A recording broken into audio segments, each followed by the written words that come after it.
ఆకాశలింగమై ఆవహించరా ఢమఢమఢమని డమరుక ధ్వని సలిపి చడదని వదిలించరా శ్రీవాయులింగమై సంచరించరా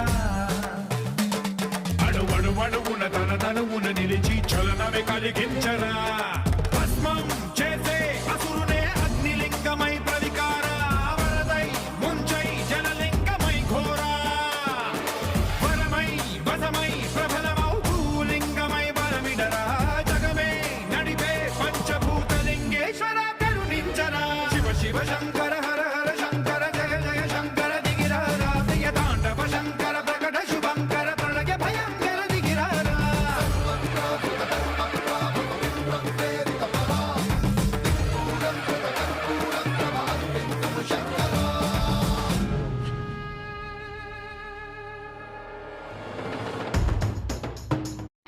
వివిధ పురాణాలు మహాశివరాత్రి యొక్క ప్రాముఖ్యతను వివరిస్తాయి.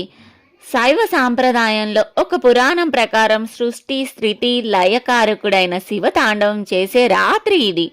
స్తోత్రాలు, శైవ గ్రంథ పఠనం, భక్తుల హోరు ఈ విశ్వ నృత్యంలో చేరి ప్రతి చోట శివుని ఉనికిని గుర్తు చేస్తుంది.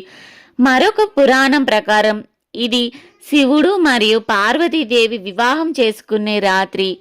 వేరొక పురాణం ప్రకారం శివరాత్రి అనేది సంవత్సరానికి ఒకసారి శివలింగాన్ని పూజించటం, గతంలో చేసిన పాపాలను ప్రక్షాళన చేసుకోవడానికి, పుణ్య మార్గంలో జీవించి కైలాసాన్ని చేరుకోవడానికి అని ఇంకొకటి.